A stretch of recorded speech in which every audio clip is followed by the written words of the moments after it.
Anyways, everybody, this is your boy, your Nerdy-Boi. Welcome to my YouTube channel. Hey, speed lang.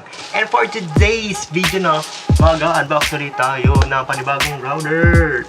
So, ayan na. So, nabili ko to sa Shopee around 500 plus ba yun? I forgot the price. So, nabili ko to sa Shopee around 547 sa Shopee. Puro ko nabanggit ko sa last video ko dun sa isa kong unboxing video, yung TP-Link TL800WN na ay yung sinabi ko pinakamura. Binabawi ko na yun kasi ito na yung pinakamurang router na nakita ko sa internet. Or meron pa siguro mas mura doon, hindi ko pa lang nakikita. And yeah, for today's video, i-unbox agad natin to. Kaya let's go!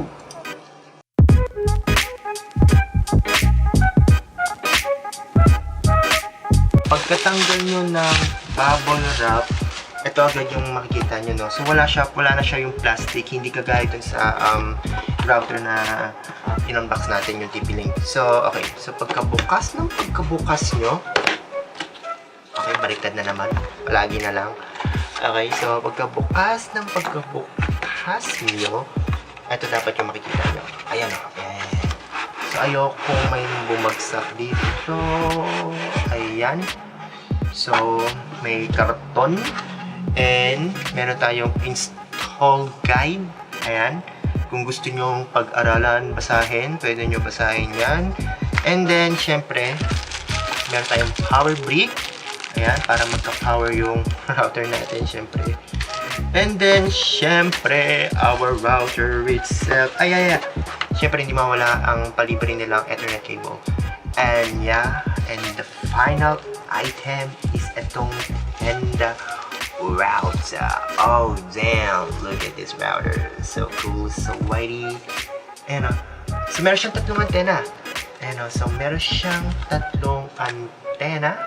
Ayan. And then sa harap, ayan. So meron siyang sys. So meron siyang Wi-Fi system to ha. Baka malito kayo. So information system lang yan. So yung Wi-Fi and itong tatlong Ethernet status nyo. Yung 1, kung may internet, is itong T. Oh wow. What is T? What is T stands for? I don't know what is that. And then yung WISP. I know. And yung WPS.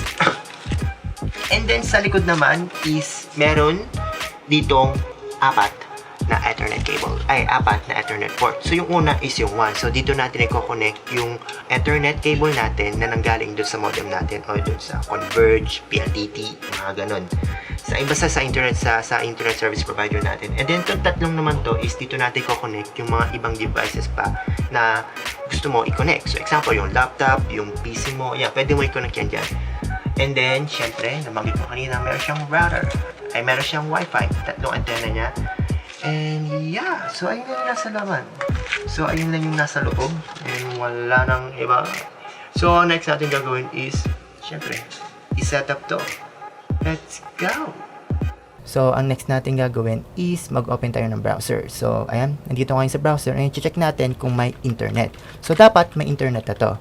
Okay, kasi naka-default setup na yung Tenda router natin. So, dapat may internet talaga siya. So, check natin yung speed. Obviously, may internet siya. Check natin yung speed kung 15 Mbps. And, yep. So, okay. So, may internet na siya. And then, papasukin na natin yung portal nung Tenda router natin. So, type lang natin 192.168.0.1. So, ngayon, i-configure na natin yung Tenda router natin. And then, after nyan, click nyo lang yung enter. Okay, yan. So, napaka-basic lang. Kung tutusin, diba? Ito lang makita nyo, internet setting and then wireless setting. Pero dahil ito lang yung setting nung parang pinaka-importante dito sa Tenda router, ipapakita ko pa rin sa inyo yung iba't ibang feature nung Tenda router. So, okay, i-click natin itong dynamic IP as a default. Kung meron kung nagbi-business ka, pwede mong gamitin itong PPPoE. Pero for the sake of this tutorial, ayan. So, dynamic IP muna. And then yung pangalan ng Wi-Fi natin. So, for example, ito lang muna tayo. And, mati ako. Gawin natin yung WhatsApp. And then yung password. Yan. Simple lang muna. And then, once na na-setup mo na yan, click mo na yung okay. And then, yun na yung initial, pinaka-initial configuration ng Tenda router. So, ngayon makita natin dito sa status yung speed ng internet mo. So makikita natin dito yung download speed and then yung upload speed, at syempre kung ilan yung naka-connect doon sa router mo. And then syempre information ng router natin. So ayan. So makita natin yung 1 IP, yan ang iba't ibang klaseng information, pwede natin makita yan. Ngayon dito naman sa internet setting, ito yung nabanggit ko kanina, no? So pwede tayong mag-PPOE kung may bala kang mag-business, ito yung recommend na gamitin ng mga PPPoE. And then static IP kapag nakaset lang yung network mo dun sa specific IP address na yun. So pwede mo siya gamitin ng static IP. And then dito sa wireless setting, napaka-basic lang din. So ayan, no? Ayan, kung gusto mo multi, ito yung pag-guess, Wi-Fi or extender, ayan. Pwede ka mag-add pa ng isang SSID. And then, yung schedule, ang ibig sabihin naman ito, ito yung kagandahan dito sa Tenda router kasi hindi kagaya sa ibang router na may mga schedule lang, pero dito is automatic, mamamatay yung Wi-Fi mo. So, example, from naka 24 hours siya. So example, from 4 AM to 7 PM walang internet o walang wifi, nakapatay yung wifi. And naka-indicate din dito kung everyday ba o specific dates. And then VPS, yung sa likod to, pero di ko napansin kung meron siyang VPS, pero pwede siya mag VPS. And then wireless parameter.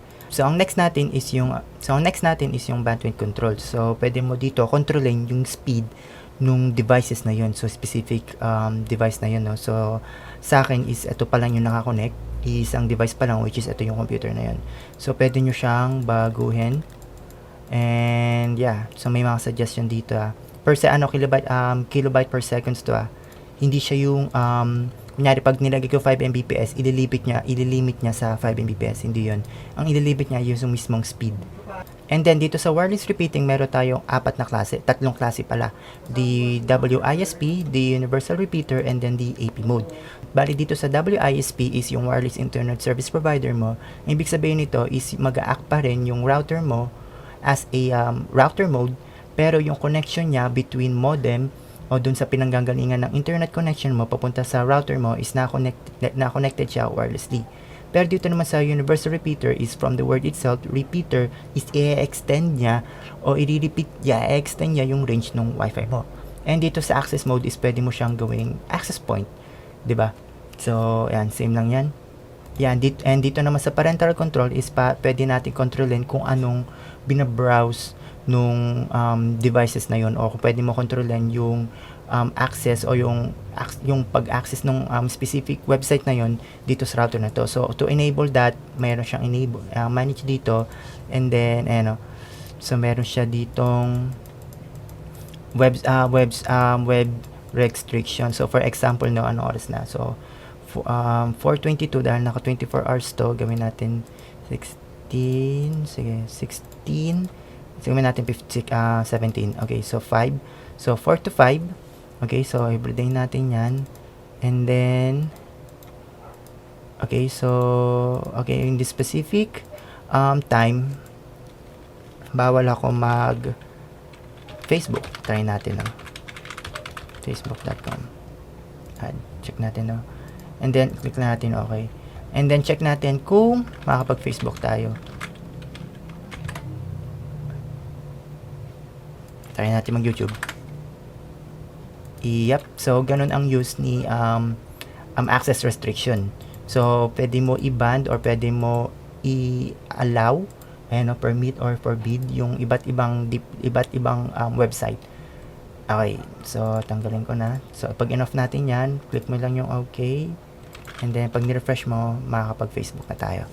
So ganun lang kung paano i-set up itong Tenda router. So napaka-basic lang kung tutuusin, hindi kagaya dun sa TP-Link na medyo komplikado, daw mas maganda yung interface niya unlike dito sa Tenda. And that is how to set up your Tenda router.